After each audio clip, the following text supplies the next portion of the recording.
कि उदात्त सिद्धांत के प्रवर्तक कौन हैं। उदात्त सिद्धांत के प्रवर्तक कौन हैं? 4 विकल्प हैं। पहला विकल्प क्रोचे, इलियट, लॉन्जाइनस, अरस्तु। तो उदात्त सिद्धांत के जो प्रवर्तक हैं मित्रों वो लॉन्जाइनस हैं। दूसरा प्रश्न है लॉन्जाइनस के ग्रंथ का नाम क्या है? ये मैंने काल्पनिक नाम वैसे ही लिख दिए हैं, पोएटिक्स, पेरिप्सोस, एक्सियोन, ड्रामेटिक पोइट्री, उक्त सभी। तो लॉन्जाइनस के ग्रंथ का नाम है पेरिप्सोस। फिर प्रश्न ये भी पूछ लिया जाता है मित्रों कि पेरिप्सोस ग्रंथ की भाषा कौन सी है? तो पेरिप्सोस ग्रंथ की भाषा है यूनानी या ग्रीक। पेरिप्सोस ग्रंथ का प्रकाशन सबसे पहले कब हुआ? तो पेरिप्सोस ग्रंथ का प्रकाशन सबसे पहले 1554 ईस्वी में हुआ। इतालवी विद्वान थे रोबेर्टिल्लो, उनके द्वारा किया गया। लॉन्जाइनस का समय क्या है? लॉन्जाइनस का समय 3री शताब्दी माना जाता है। 4 विकल्प आपको मिलेंगे, तो इनमें सही जो विकल्प है वो है 213 ईसा पूर्व से 72 ईसा पूर्व, सेकंड ऑप्शन। अगला प्रश्न है पेरिप्सोस ग्रंथ की खोज सबसे पहले किसके द्वारा की गई? तो मित्रों पेरिप्सोस ग्रंथ की खोज सबसे पहले रोबेर्टिल्लो के द्वारा की गई। चौथा विकल्प है इतालवी विद्वान थे, 1554 ईस्वी में हुई। ऑन द सबलाइम ग्रंथ के नाम से किस ग्रंथ का अंग्रेजी रूपांतर हुआ है? तो मित्रों हमें ये ज्ञात होना चाहिए कि पेरिप्सोस जो ग्रंथ है लॉन्जाइनस का, अंग्रेजी में इसका जो रूपांतर हुआ है वो ऑन द सबलाइम के नाम से हुआ है, तो पेरिप्सोस आएगा। पेरिप्सोस ग्रंथ किस शैली में लिखा गया है? कई बार शैली पूछ ली जाती है। विकल्प मिलेंगे वर्णनात्मक, आत्मकथात्मक, पत्रात्मक, विवरणात्मक। तो मित्रों पेरिप्सोस ग्रंथ पत्रात्मक शैली में लिखा गया है। इनके एक शिष्य थे, कहीं कहीं एक मित्र लिखा हुआ नाम भी मिलता है। इन्होंने अपने मित्र या शिष्य के लिए पत्रात्मक शैली में इस ग्रंथ को लिखा था। पेरिप्सोस ग्रंथ 60 पृष्ठों में लिखा गया है। कई बार पृष्ठों की संख्या पूछ ली जाती है, तो मैंने एक प्रश्न इस तरह से बनाया है कि पेरिप्सोस ग्रंथ 60 पृष्ठों में लिखित है, इसमें अध्यायों की संख्या कितनी है? कई बार अध्याय पूछ लिए जाते हैं। तो मित्रों पेरिप्सोस ग्रंथ में अध्यायों की संख्या 44 है। लॉन्जाइनस के उदात्त के स्वरूप विवेचन के कितने पक्ष माने जाते हैं? तो लॉन्जाइनस के उदात्त के स्वरूप विवेचन के मित्रों 3 पक्ष माने जाते हैं, अंतरंग तत्व, बहिरंग तत्व और विरोधी तत्व के नाम से। तो लॉन्जाइनस के उदात्त स्वरूप विवेचन के जो पक्ष हैं वो माने जाते हैं 3। फिर है निम्न में उदात्त के स्वरूप विवेचन का पक्ष कौन सा है? तो अंतरंग, बहिरंग, विरोधी, उक्त सभी। तो उक्त सभी आएंगे। अभी मैंने बताया था कि लॉन्जाइनस के उदात्त के स्वरूप विवेचन के 3 पक्ष हैं, अंतरंग, बहिरंग और विरोधी। लॉन्जाइनस ने उदात्त तत्व के कितने स्रोत माने हैं? तो लॉन्जाइनस ने उदात्त तत्व के 5 स्रोत माने हैं। पेरिप्सोस ग्रंथ के 8वें अध्याय में इन्होंने ये बात बताई है।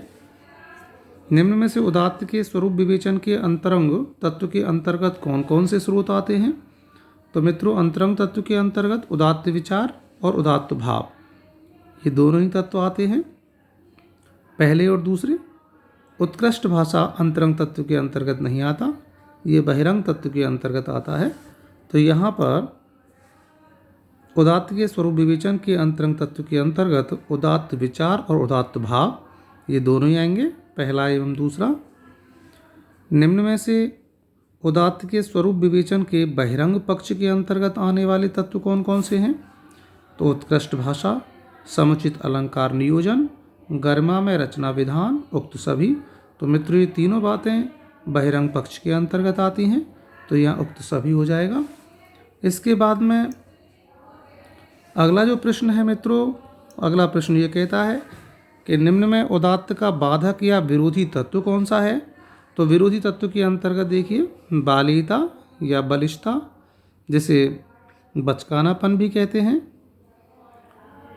शब्दाडंबर, भावाडंबर, उक्त सभी। तो ये सभी आते हैं, ये उदात्त के बाधक तत्व कहे जाते हैं।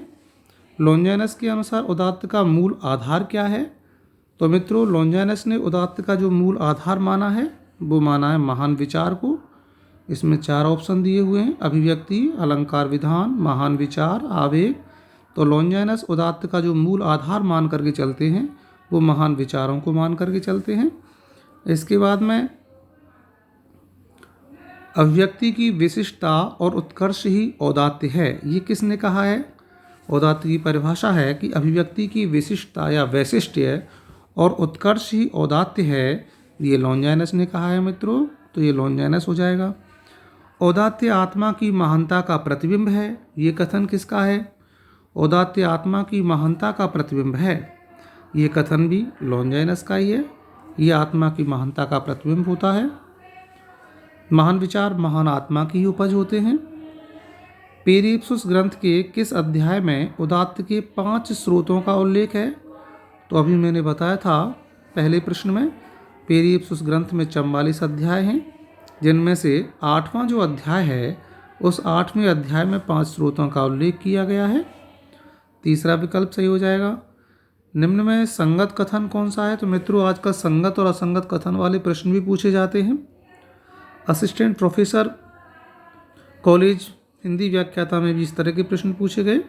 आजकल प्रश्न पत्र में प्रश्न पूछने की जो शैली है वो बदल रही है। तो संगत और असंगत कथनों को लेकर के प्रश्न पूछे जाते हैं। पहला विकल्प बना दिया कि पेरिप्सुस पुस्तक का 2/3 भाग ही उपलब्ध है। तो मित्रों ये सही है, इसका 2/3 भाग ही उपलब्ध है। पेरिप्सुस के प्रथम भाग में उदात्त शैली का वर्णन है, बिल्कुल सही है। पेरिप्सुस का जो पहला भाग है उसमें उदात्त शैली का वर्णन किया गया है और इसके दूसरे भाग में कला के तत्वों पर प्रकाश डाला गया है। तीसरा विकल्प भी बिल्कुल सही है, उक्त सभी। इसका मतलब ये है कि हमारा सही आंसर हो जाएगा, ये चारों ही जो कथन है वो संगत हैं। अगला प्रश्न है, निम्न में संगत कथन है। पहला है लॉन्जाइनस औदात्य की मूल प्रेरक शक्ति प्रतिभा को मानते हैं, बिल्कुल सही है। ये औदात्य की मूल प्रेरक शक्ति, प्रेरणा शक्ति, प्रतिभा को मान करके चलते हैं। लॉन्जाइनस के अनुसार नियमों के ज्ञान और अभ्यास से प्रतिभा ज्ञान को उदात्त बनाया जा सकता है, ये भी बिल्कुल सही बात है।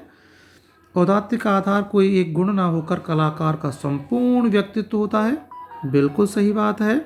इसका मतलब ये है कि चारों जो कथन है वो संगत हैं। चौथा ऑप्शन मित्रों हमारा बिल्कुल सही हो जाएगा। मित्रों इसी तरह से मैं और भी महत्वपूर्ण प्रश्नों के साथ टॉपिक वाइज आपके समक्ष उपस्थित होता रहूँगा। आपका स्नेह प्रेम यदि मिलता रहेगा तो इसी प्रकार के और भी वीडियो मैं आपके लिए प्रेषित करता रहूँगा जो आपके लिए मददगार होंगे। और जिन मित्रों ने मेरे चैनल को सब्सक्राइब नहीं किया है वो ज़रूर सब्सक्राइब करें, लाइक करें, ताकि मेरा मनोबल बढ़े और भी अच्छी वीडियो मैं आपके समक्ष प्रस्तुत कर सकूं। धन्यवाद।